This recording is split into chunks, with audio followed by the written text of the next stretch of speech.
Buenos días, bienvenidas y bienvenidos a un programa más de Coffee Brain. Soy la doctora Kitsia Ruiz Navado, médica psiquiatra, y estamos transmitiendo en vivo desde la página de Facebook.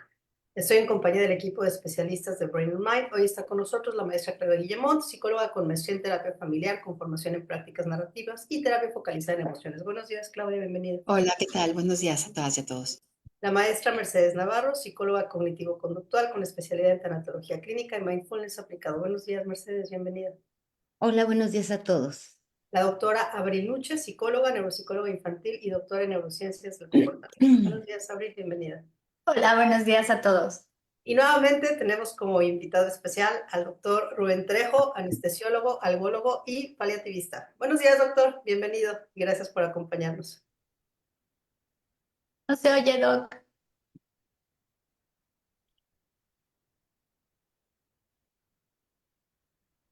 Ahora sí. ¿Ya? Ahora sí, ahí está. Listo. Muchas Doctor. gracias, buenos días a todos, gracias por la invitación. Abril, muchas gracias, a sus órdenes. Agradecemos también a Monique Damas, una estrategia digital, quien hace posible la transmisión. Y el día de hoy hablaremos de la muerte como puente entre el recuerdo y la sanación, reflexiones desde la tanatología y la salud mental en el Día de Muertos. Adelante, Mercedes. Gracias. Bueno, en esta ocasión vamos a ocupar la primera parte como para cerrar la plática que tuvimos con el doctor Rubén, muy interesante, y quisiéramos retomar como el último punto que se hablaba de la sedación paliativa, como para poder explicar al público en general de una manera muy sencilla estos beneficios que puede tener y cómo lo viven los familiares, para después ya meternos a reflexionar sobre la muerte y el legado, precisamente en esta experiencia de vida profesional que usted tiene, doctor, y bueno, ese acompañamiento que hizo con el papá de Abril y con Abril. ¿Les parece bien? Adelante. Adelante, Doc. Cuéntenos un poquito. A ver, vamos a entender un par de cosas inicialmente o primero. La sedación paliativa no es eutanasia, o por lo menos no necesariamente funciona como una eutanasia. La sedación paliativa se le ofrece, es un manejo médico que se ofrece a los pacientes, inicialmente o principalmente a los pacientes, con el fin de aliviar síntomas que no se pueden controlar de otra manera. Es decir, síntomas como pueden ser dolor, delirio, disnea, que es la sensación de falta de aire, vómito. Cuando un paciente en etapa terminal, y aclaro, no me refiero necesariamente a cáncer, me refiero a un paciente con insuficiencia cardíaca terminal, una enfermedad neurológica terminal, lo que ustedes planteen que signifique que tiene una expectativa de vida con una terminalidad en tiempo y cuyo sufrimiento asociado o no a dolor sea imposible de manejar. Y entonces se le ofrece primero al paciente y después a la familia la posibilidad de manejar al paciente con una sedación. La sedación consiste en administrar medicamentos que controlen el síntoma. Si tiene dolor, se les pone un analgésico opioide. Y si, o sea, el medicamento que controle el síntoma que no se puede manejar, y ponerle además un medicamento que permita que el paciente esté dormido hasta el final de su vida. Esa es la intención de la sedación paliativa. O sea, esa es la intención. Los medicamentos normalmente se tienen que manejar intravenosos y en forma ideal, por lo menos en mi práctica, primero hablo con el paciente, hablo con los familiares, les planteo la posibilidad de esto para evitar sufrimientos. En particular, por ejemplo, hablaron de mi maestro, el doctor Eduardo Nuche. Él tuvo un problema respiratorio severo y en realidad no podía hablar más allá de 3 o 4 palabras sin la sensación de sofocamiento. Y lo platicamos él y yo. Y él me pidió que lo sedara porque no podía respirar. Y aunque tuviera el oxígeno al máximo, la sensación de ahogo era mucha. Lo platiqué con él me pidió que lo sedara, él era médico. Y la realidad es que voy a ir un poco más allá.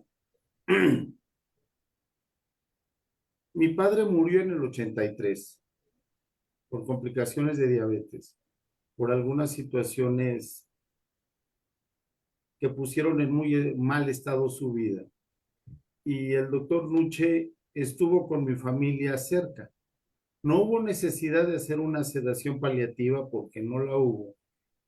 Y cuando mi maestro se puso mal, una de las cuestiones que le planteé yo al doctor fue, maestro, pues es que no me parece sensato que usted sufra lo que sufrió mi papá. De alguna manera cerramos un círculo, o yo siento que cerré un círculo con mi maestro, porque le ofrecí algo que me hubiera gustado que le ofrecieran a mi papá. Pero bueno, estamos hablando de que en el 83, pues, o sea, estas cosas en México no existían.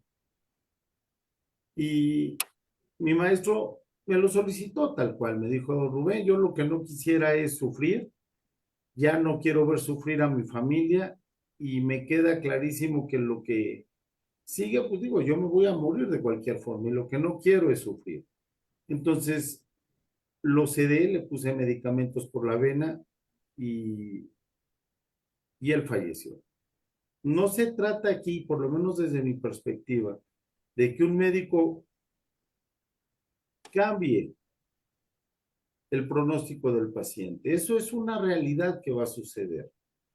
Pero me parece a mí como médico, pero sobre todo como persona, que uno debe de tener como paciente la posibilidad de decidir cómo y cuándo, sabiendo que esto, el prolongar la vida, solamente va a crear más sufrimiento para la gente alrededor. Siempre he dicho que la peor sensación que puede tener una persona, cualquiera, es la incertidumbre. La incertidumbre de cuándo, cómo, qué voy a hacer con mi familia, cómo lo van a tomar. Y la sedación paliativa les permite, por lo menos yo intento intervenir en ello para que estas cuestiones se resuelvan, que la familia lo viva, lo resuelva y que lo que siga sea una cuestión ya mucho más manejable. En una sedación paliativa normal, sedamos al paciente y no puedo saber en cuánto tiempo va a fallecer el paciente. Muchas ocasiones los pacientes me preguntan, o la familia me pregunta, doctor, ¿de cuánto tiempo hablamos? No lo sé, yo no lo sé. Lo único que hacemos es quitarle el sufrimiento al paciente y el resto, la naturaleza del paciente o la enfermedad o la propia capacidad vital o reserva vital es lo que lo va a permitir. Creo que en la gran mayoría, me encantaría creer que en todos, pero siempre dejo una posibilidad. En la mayoría de mis pacientes que he sedado, el paciente se ha ido tranquilo. Y a final de cuentas creo que eso es lo único que importa, ¿no?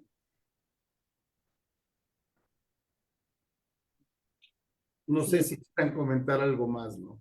sí, muchas gracias, doctor, por compartirnos esto. Considero que ese buen morir, ¿no? Que era el tema del programa al que le estamos dando continuidad en este espacio, en estos minutos, pues no solo implica el alivio físico, sino también el emocional. Yo lo escucho compartir y cómo se tuvo la oportunidad también, quizá para esa introspección o también en esta amistad o en esa comunicación que pudo haber existido, crear un legado significativo tanto para el paciente como para su familia.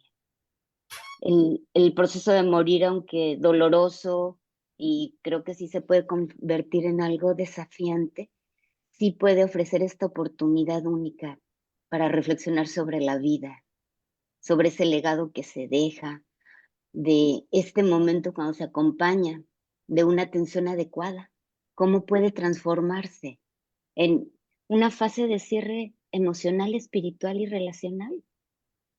¿Le caché bien lo que nos compartió de su experiencia?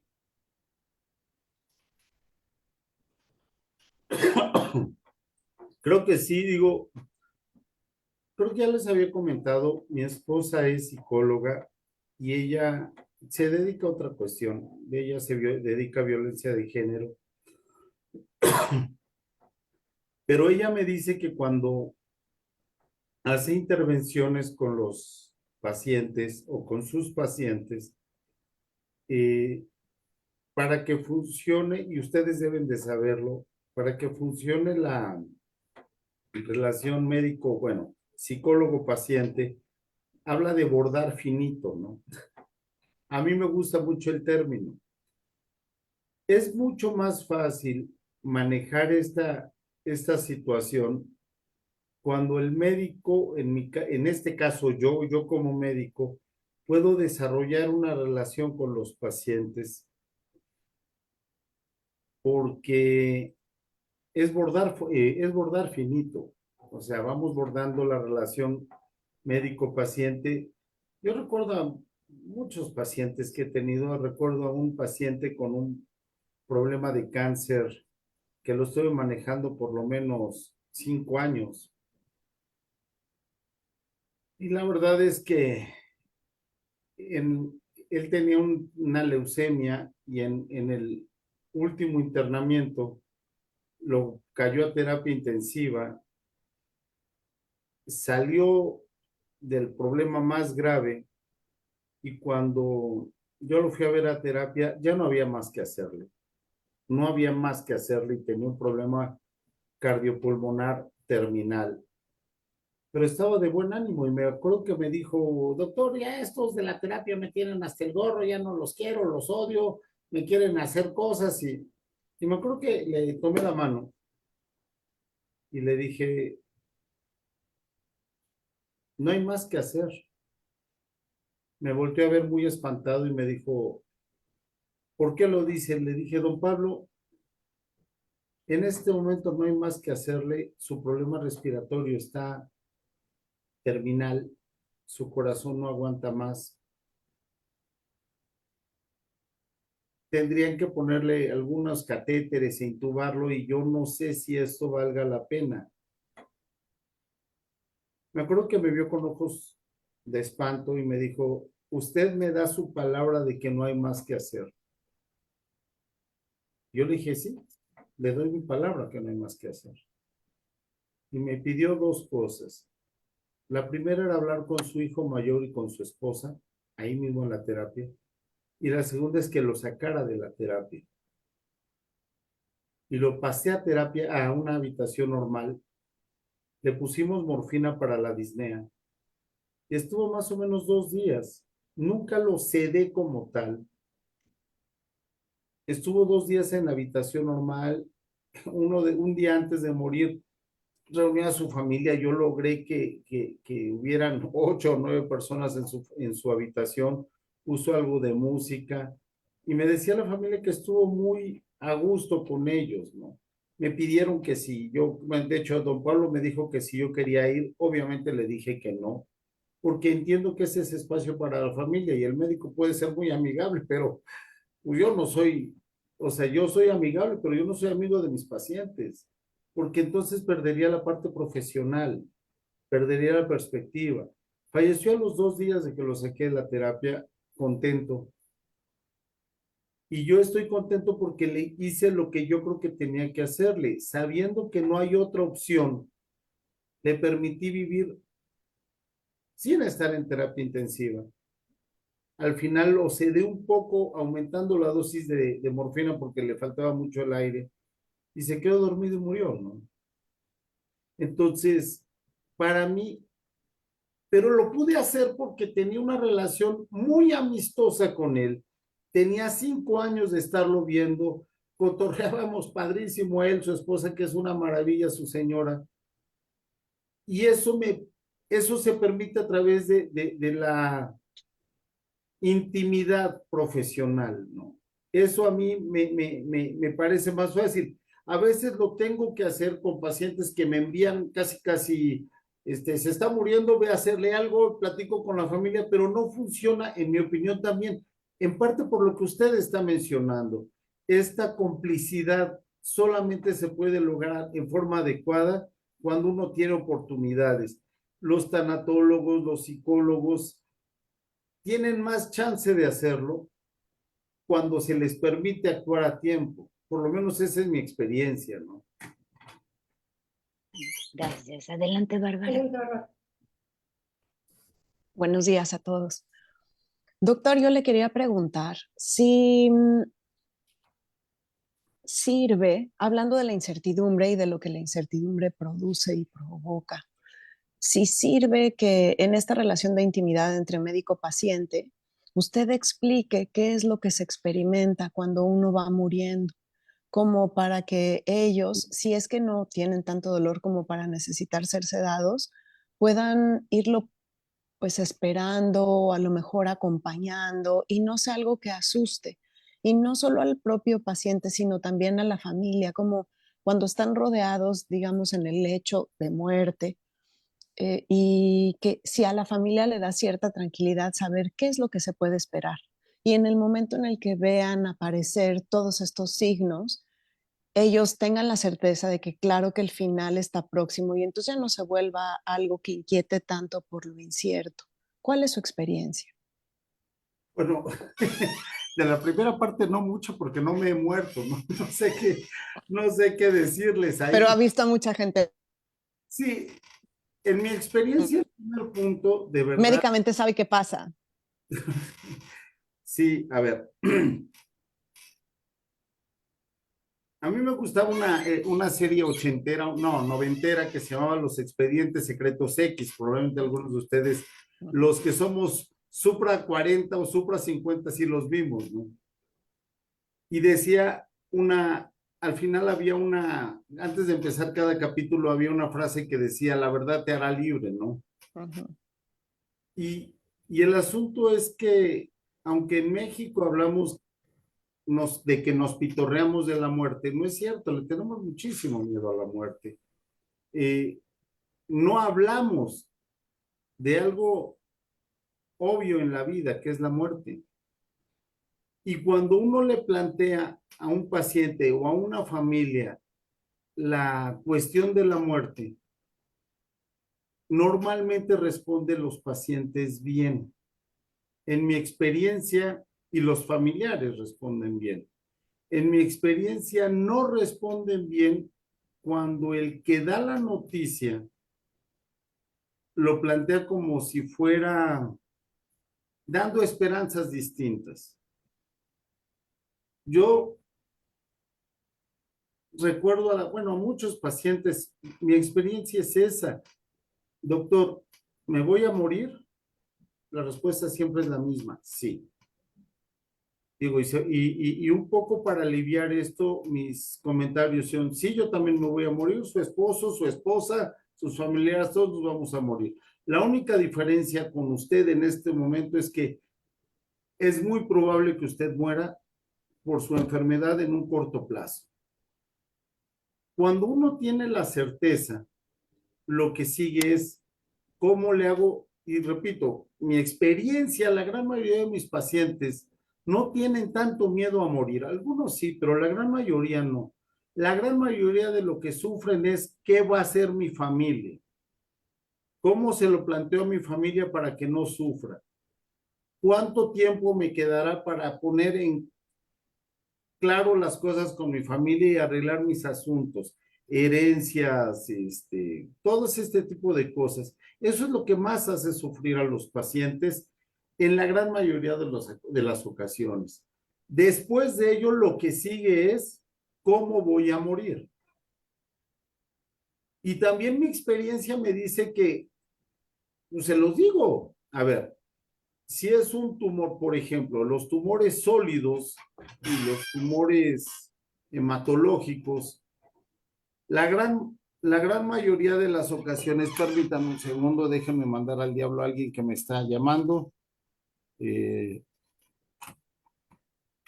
Ya, la muerte se produce por trombos en el pulmón.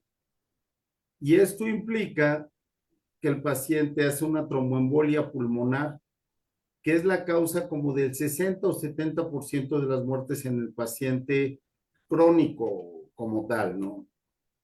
Y entonces el planteamiento es, bueno, puede tener dolor en el pecho, puede tener sensación de falta de aire, y esto va a hacer que se vaya durmiendo. Obviamente, hay algunos pacientes que corren riesgo de hemorragias y también hay que planteárselos.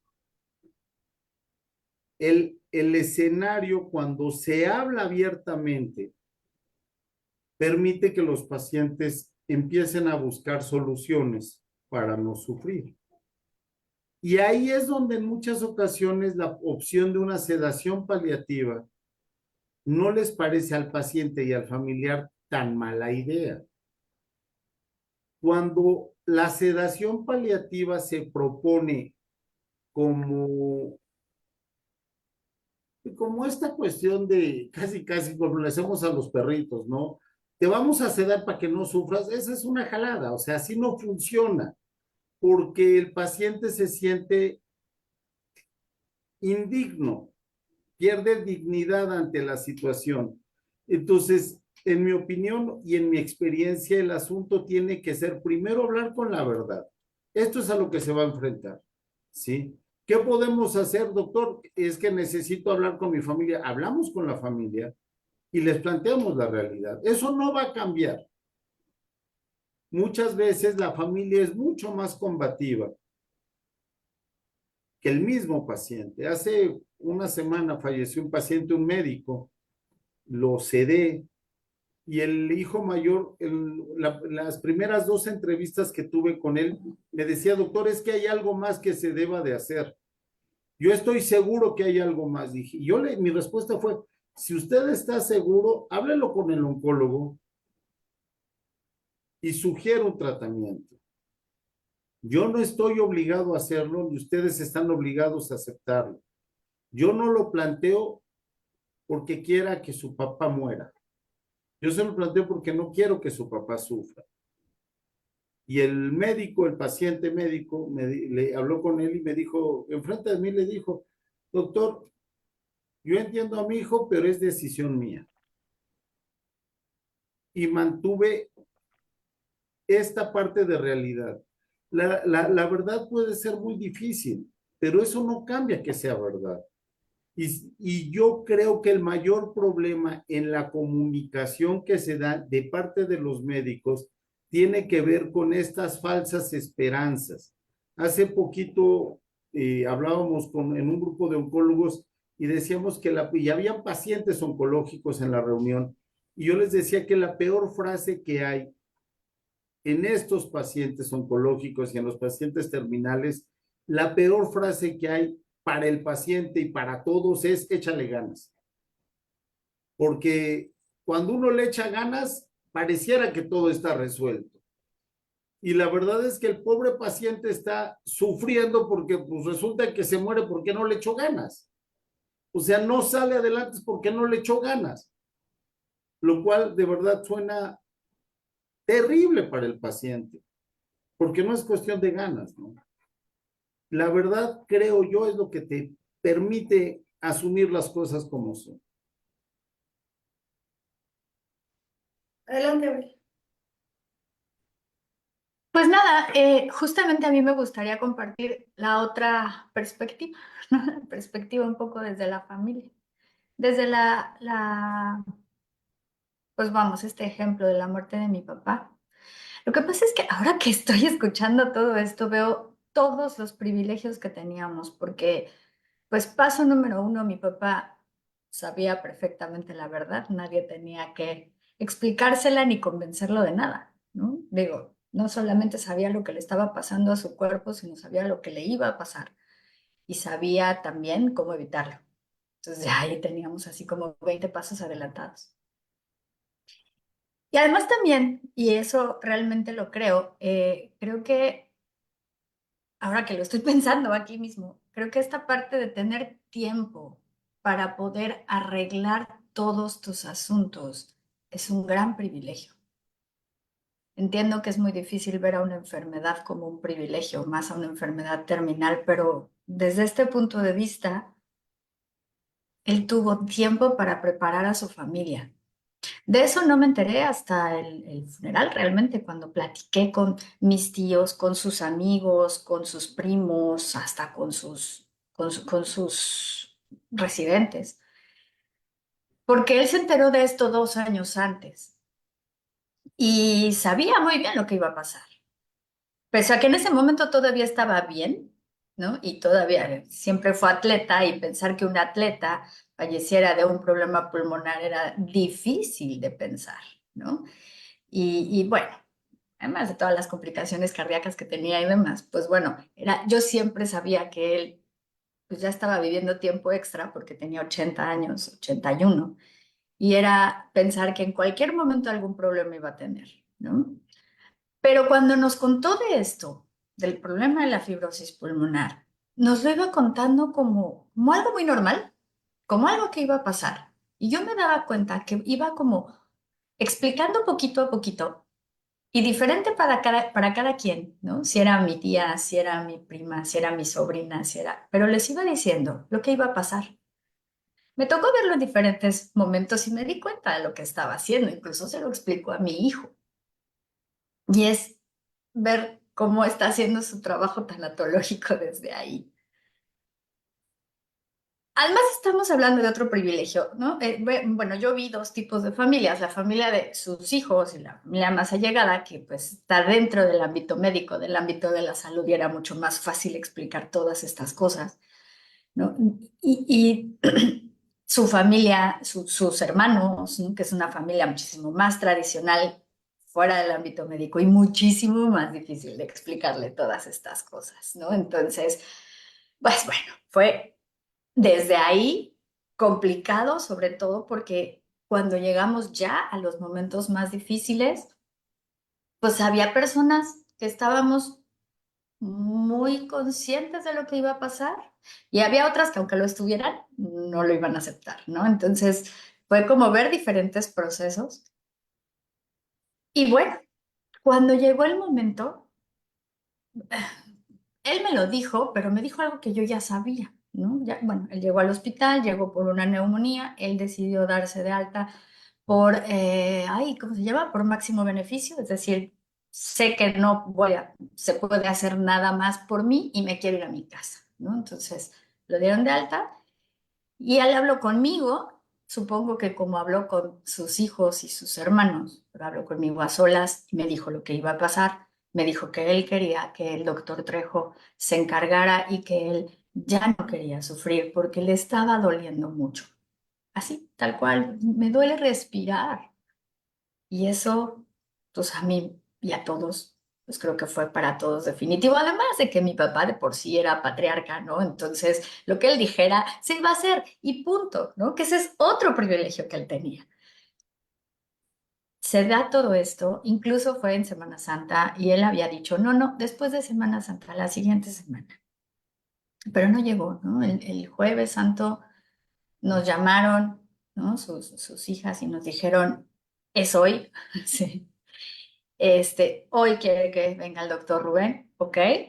Y todos estuvimos ahí, ¿no? Bueno, menos mi hermano que está en Nueva York, porque no alcanzó a llegar, pero estaba ahí en videollamada. Y ahí estuvimos todos sus hijos, toda su familia, y ese es otro privilegio. Pudo morir como quiso, cuando quiso, con quien quiso. Y eso, bueno, yo creo que pocas personas podrán tener ese privilegio. Y fue así, como dice el doctor, es decir, sabíamos también, ¿no? Que aunque esto era una sedación, pues por el hecho de que él ya tenía muy poquitita capacidad respiratoria, en cuanto se le sedara, iba a ser muy rápido. Entonces, así sucedió y estuvo bien. Es decir, fue fue algo que todos ya necesitábamos, que sabíamos que él quería y fue muy bueno, vamos, fue muy en paz. Y en cuanto sucedió, me di cuenta de la maquinaria que este señor había echado a andar. Fue impresionante. Todo el mundo sabía qué tenía que hacer. Era como si nos hubiera, porque además tenía un cuadernito, ya no hablaba, entonces tenía un cuadernito donde iba escribiéndonos a todos. Todo el mundo tenía instrucciones, todos sabíamos. Mi hermana sabía que le tenía que pintar el bigote, mi otra hermana sabía que tenía que hablar a Pemex, que tenía, la que se encargó de los trámites, ella sabía a quién tenía que llamar, su esposa también se tenía que hacer, ¿no? O sea, todos sabíamos qué tenía que hacer. Yo sabía hasta el álbum de fotos que me tenía que llevar. Todos sabíamos todo, así que nos teníamos que llevar de su casa. O sea, tuyo es esto, esto y esto se lo llevas a tu hermano, esto se lo das, o sea, todo. Impresionante. Y además después, la manera en la que fue arreglando toda la parte legal también es algo que agradecí muchísimo. No nos heredó como tal nada. Bueno, ya nos había heredado, ¿no?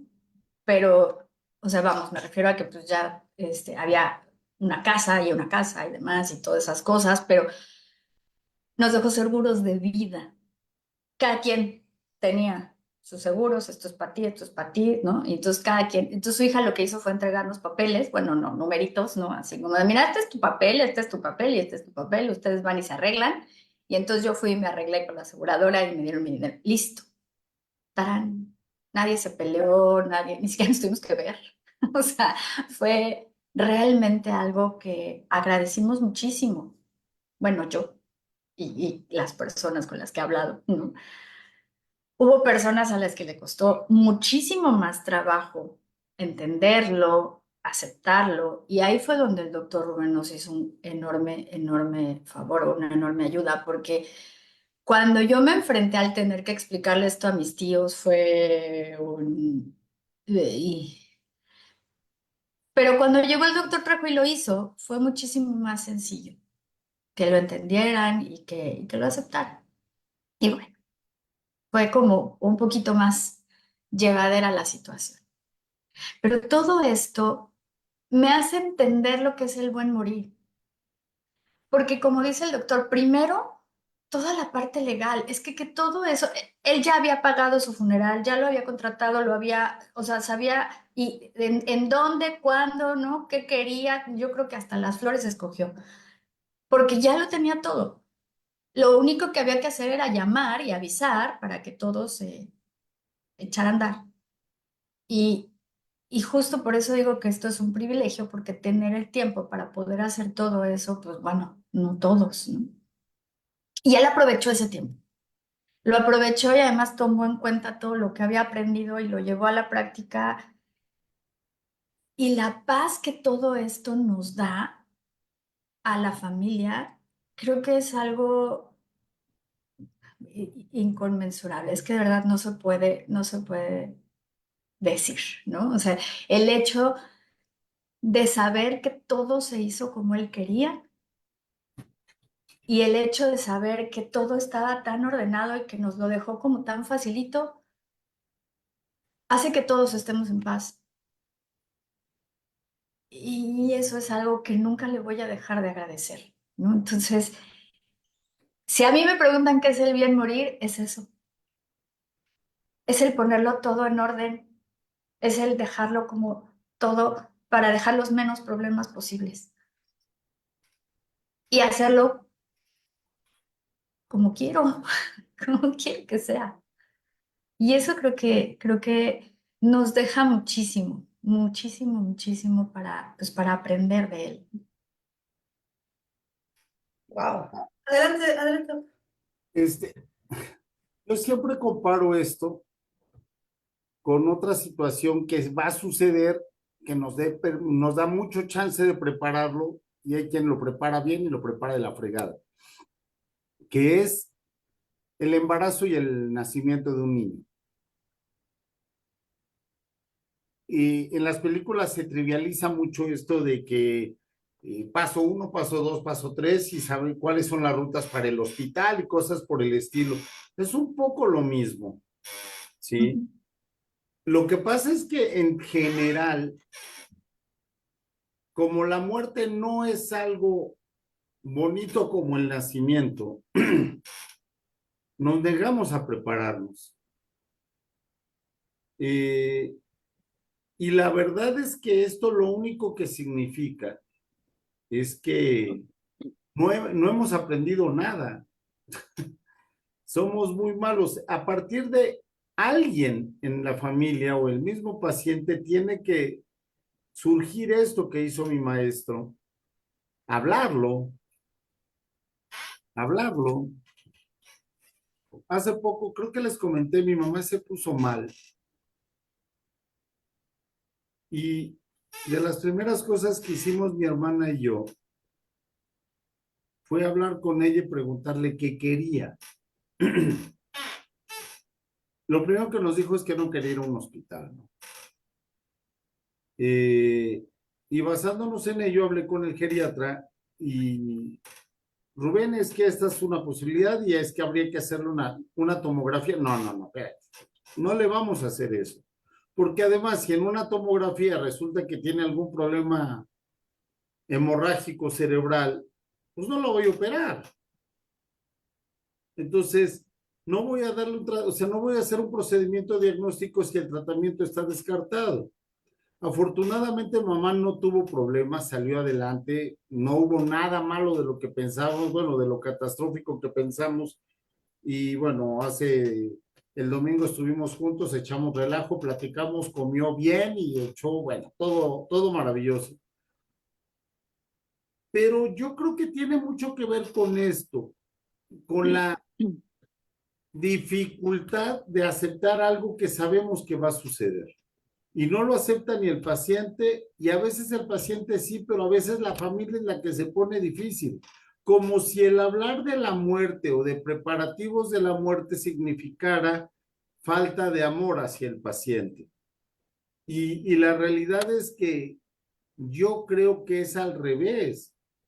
El paciente quiere a su familia y busca resolver las cosas.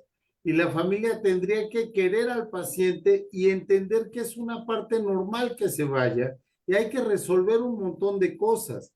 El decir, digo, siempre se ha dicho, hay que decir te quiero cuando se siente.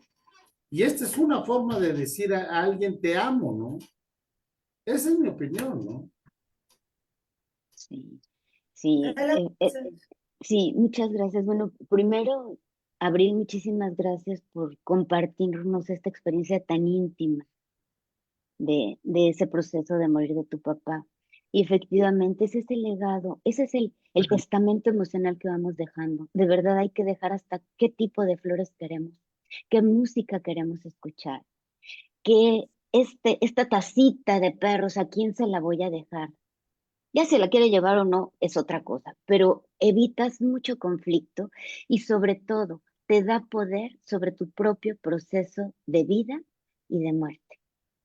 Y es maravilloso que cuando ese proceso de morir se aborda conscientemente, que es lo que hizo tu papá, como buen tanatólogo, ¿no? Ahí le van las porras al cielo, porque como buen tanatólogo hizo lo que se tiene que hacer, porque la muerte es parte de la vida. Y cuando tú la abordas con esta conciencia, es de verdad que es una oportunidad de cerrar este ciclo de tu existencia con gratitud y con paz. Y estoy segura que tu papá se fue con una paz maravillosa. Yo también. Ok, pues, wow, estoy muy conmovida. Gracias, Abril. Gracias. Mercedes, vamos con la otra parte.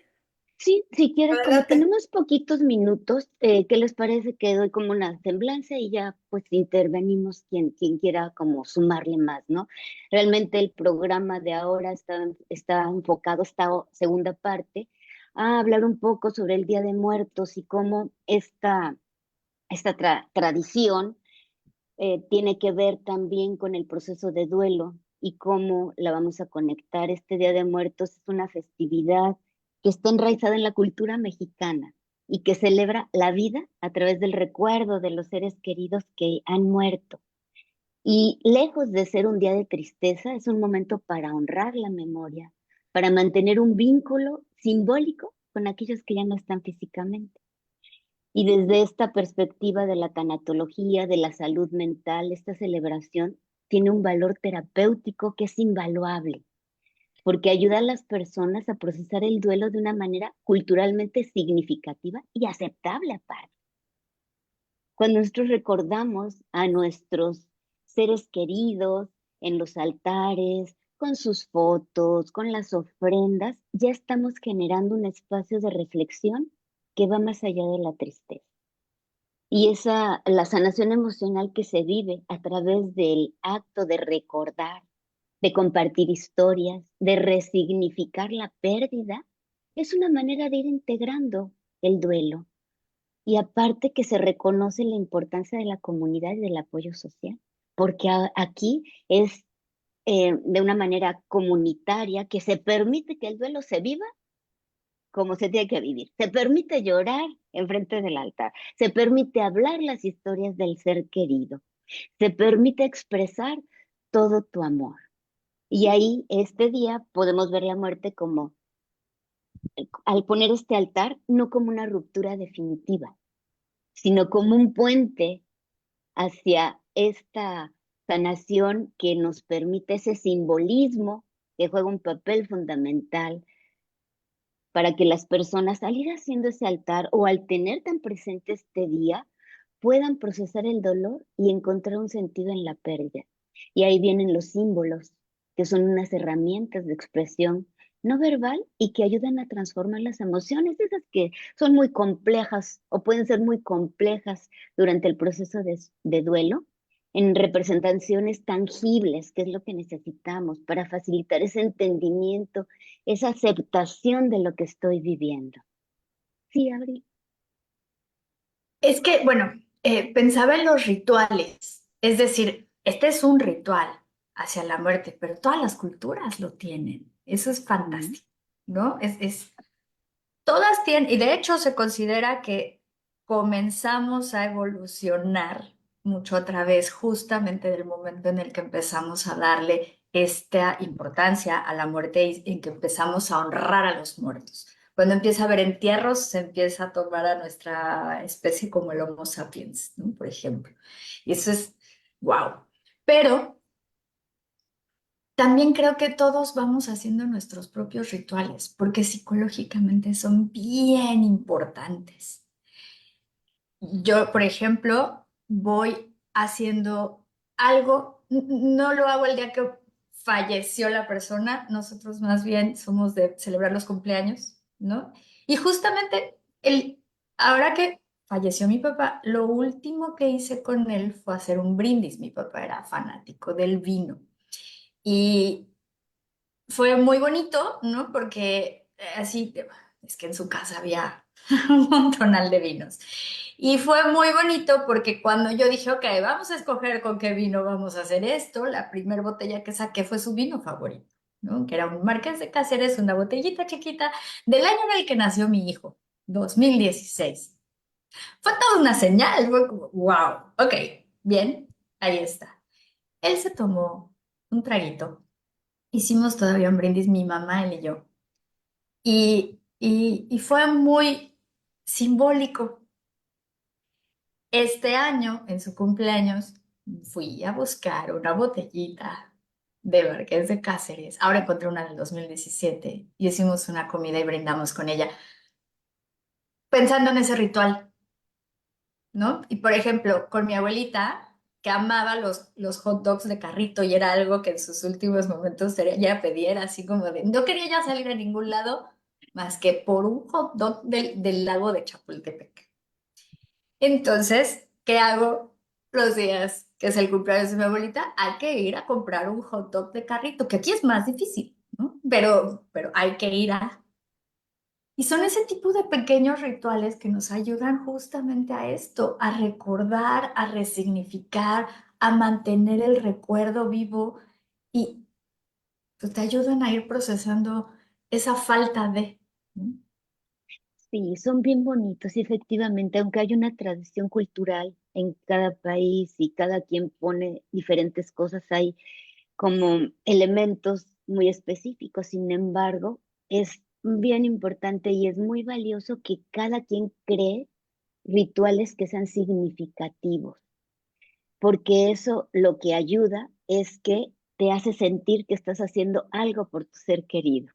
Alivia un poquito esa sensación de impotencia que a veces se experimenta en el proceso de duelo, y ese acto simbólico es de cuidado, de amor, que permite expresar esas emociones de una manera diferente. Ese ir por el hot dog es un acto simbólico de cuidado y amor para esa abuelita. Ese vino que fuiste a buscar a casa de tu papá también es bien valioso, porque es lo que nos conecta, que sigue su existencia espiritual en nosotros. Eh, Nadie muere mientras se recuerde. Por eso lo más importante de la ofrenda es la comida. La comida favorita de esa persona a la que estoy honrando, porque siempre como mexicanos nos conectamos con la comida. Sí, de hecho, también por eso está el panecito, ¿no? No puede faltar el pan de muerto, porque precisamente es un elemento súper simbólico, porque asocia la fraternidad, la unidad, la convivencia. Se ofrece como un alimento simbólico que nutre tanto a los vivos como a las almas de los fallecidos. Y es lo que se crea, ese puente de que les hablaba, es lo que vamos haciendo, crear un puente entre ambos mundos, ¿no? La vida y la muerte. Y para un doliente que logra, porque no todos les es fácil, les confronta mucho esta fecha, pero si logran hacer ese altar y, por ejemplo, cada elemento que ponen, también lo viven como un acto de reconocimiento, a lo mejor, por ejemplo, el pan, ¿no? Algo que va a compartir, es un momento de conexión, de comunión con su ser querido que ya no está.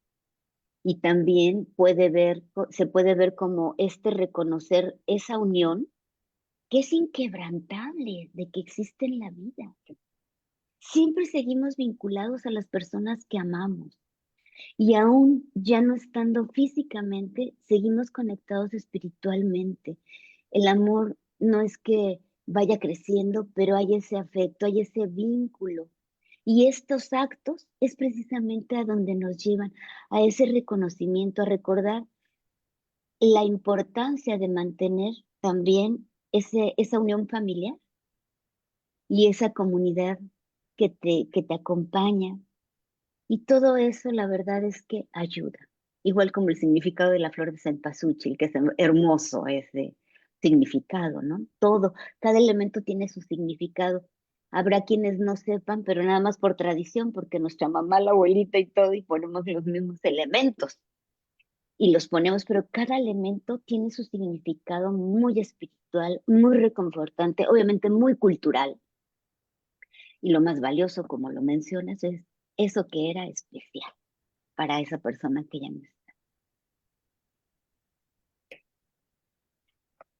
Pues Ya nada más para terminar, hay otro elemento interesante de toda esta tradición.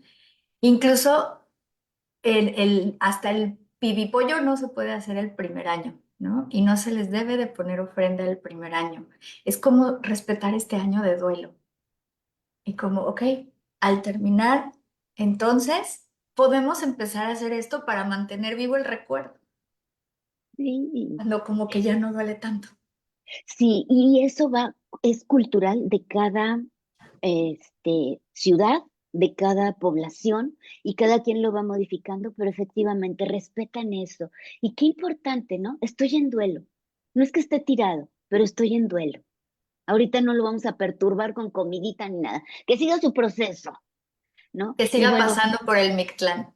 sí, Bueno, entrando al efectivamente. Y Mictlán. fíjate, para eso es los elementos, por ejemplo, el agua es muy significativa porque simboliza la vida y la purificación del alma. La sal, lo que representa es la preservación del alma del ser querido, y en la tradición se cree que la sal protege a las almas de la corrupción durante su tránsito al mundo espiritual, ¿no? El pan de muertos que ya les compartí y el cempasúchil, que bueno, esta flor que todos conocemos de esos colores naranjas brillantes y que huele muy especial, ¿verdad? O sea, decimos la flor de muerto, que huele muy especial, se cree que guía a las almas de regreso a casa. Y al ponerla en el altar no solo ilumina ese camino espiritual, sino que también simboliza la guía de los seres queridos en el más allá. Todo esto es muy lindo. Es darle también ese matiz y ese toque de ir integrando la muerte a la vida.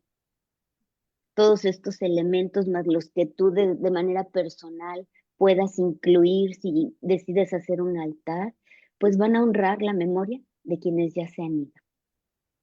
Y los que nos quedamos de una manera tangible y espiritual, pues reconectar con esa persona. Y eso nos crea un sentido de paz, de continuidad en el proceso de duelo, como que hice lo que se tiene que hacer. Ahí está tu platillo favorito, ahí está tu agua que te ayude, tu pan, tu sal. Pues se nos fue el tiempo volando. Vamos cerrando. No sé si tienen comentarios finales. Doctor, ¿ven algún comentario final? Digo, la verdad les agradezco mucho este espacio. En lo personal, me encanta lo que hago. Siempre dicen bueno, se dice que como anestesiólogo, que es donde primero entramos, tenemos muy poco contacto real con los pacientes, porque llegamos y los dormimos, ¿no? No hay así como que una gran interacción con los pacientes. Después yo hice dolor y paliativos, y el dolor es un reto de manejar el dolor porque es una cuestión completamente subjetiva y uno puede terminar o muy contento o muy frustrado cuando uno maneja un paciente con dolor.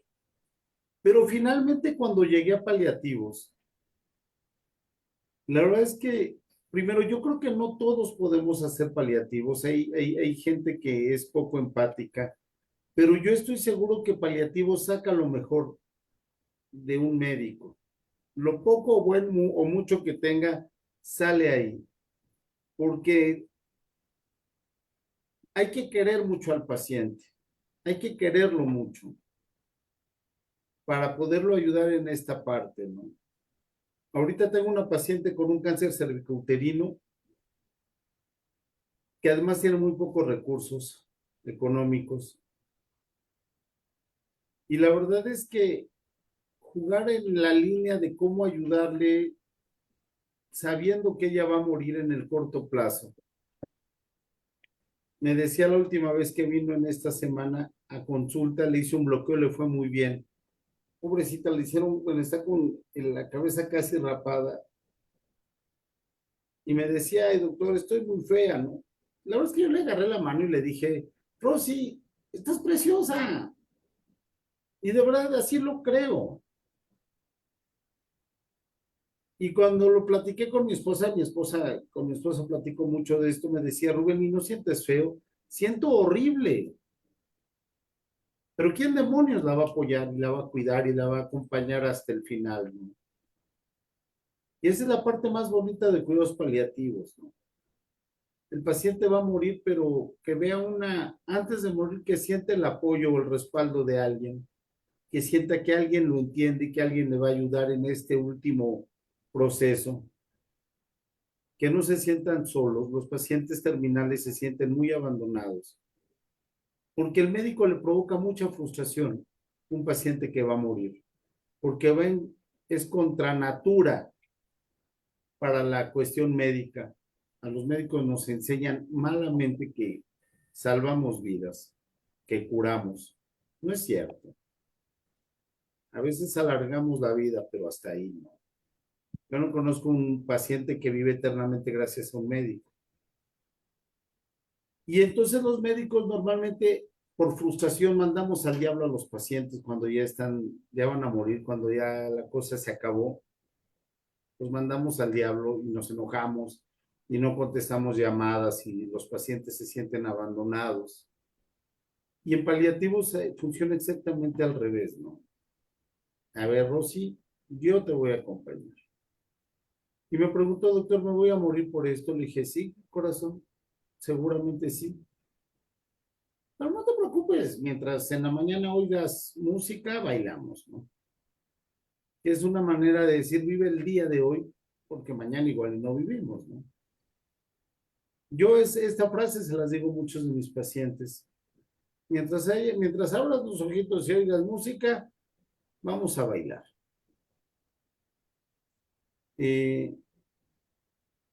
Me gusta creer que puedo ayudarle a un paciente a morir tranquilo, a que sepa que va a haber alguien acompañándolo hasta el último momento, que la familia sepa que hay algún, aunque sea medio tarugo, que le hablan a un médico para que les diga, todo está bien, esto es normal, es esperado. No te preocupes. Si tiene algún síntoma, háblame y vemos cómo lo resolvemos. A mí no me gusta mucho estar en el último momento porque eso es íntimo, eso es de la familia.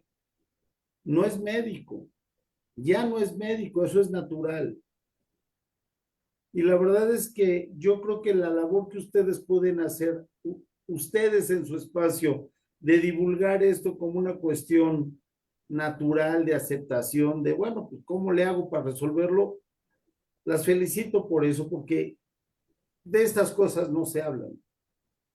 Yo les agradezco enormemente por el espacio y de verdad acérquense un poco a su tanatólogo de confianza o a su paliativista más cercano, porque todos nos vamos a morir. Y si somos capaces de entender eso, de verdad, podemos vivir mejor, podemos vivir sin tanto miedo a la muerte, ¿no? Yo estoy a sus órdenes. Las veces que me inviten, me encanta su programa, de verdad, las felicito por ello. Gracias, Abril, por esta oportunidad, por esta invitación. Damas preciosas, de verdad, les agradezco todo y ojalá, yo les digo, ojalá nunca me necesiten, pero siempre puedo estar cerca de ustedes para cualquier cuestión que se les ofrezca. Muchísimas gracias. Muchas gracias, doctor. Muchas Doctor, de verdad, muchas gracias desde mi corazón. Me encanta. Todos los médicos deberían tener esta preparación, esa honestidad que se puede tener ante el paciente, ese acompañarlo, ese no mentirle, ese pues sí te vas a morir. Médicamente no hay más que hacer, pero yo te voy a acompañar. No vas a sufrir. Voy a estar aquí para ti. Y eso es lo mejor que podemos recibir en un acompañamiento al final de la vida. Y de verdad que muchas gracias. Y a mí sí me gustaría como el comentario final del Día del Muertos, que recordemos que más allá de ser una celebración cultural, es una oportunidad para sanar a través de los recuerdos, de los rituales, de esa comunión con nuestros seres queridos que han muerto, para transformar ese dolor de la pérdida en una experiencia de crecimiento y de reflexión. Y considerando que desde la tanatología entendemos que el duelo es un proceso que requiere tiempo, apoyo y herramientas adecuadas. Hoy, en estos pocos minutos, exploramos cómo la muerte puede ser vista no solo como un fin, sino como un puente para nuestro reencuentro con el sentido de nuestra vida. Así es de que no hay que tenerle miedo, es parte de, y gracias. Bueno, pues me queda un minuto para despedirnos. Voy veloz. Doctor Rubén Trejo, muchísimas gracias. Dejamos sus datos de contacto en las publicaciones por si alguien quiere consultar con el doctor. Gracias a todas y todos por sus comentarios. Gracias, Mercedes, Claudia, Abril, Bárbara. Monique de Amazon Estrategia Digital, quien hizo la transmisión. Les recuerdo que el programa queda grabado en todas nuestras redes, todas las redes que existen. Ahí está, lo encuentran como Brain and Mind MX. Y si alguien desea contactar con alguna de las integrantes de Brain and Mind directamente, brainandmind.mx. Y nos vemos próxima semana, misma hora por los mismos medios, con el tema Hablemos del autocuidado y cómo relajarnos sin sentir culpa. Así es de que va a estar muy interesante. Muchas gracias y hasta la próxima. gracias.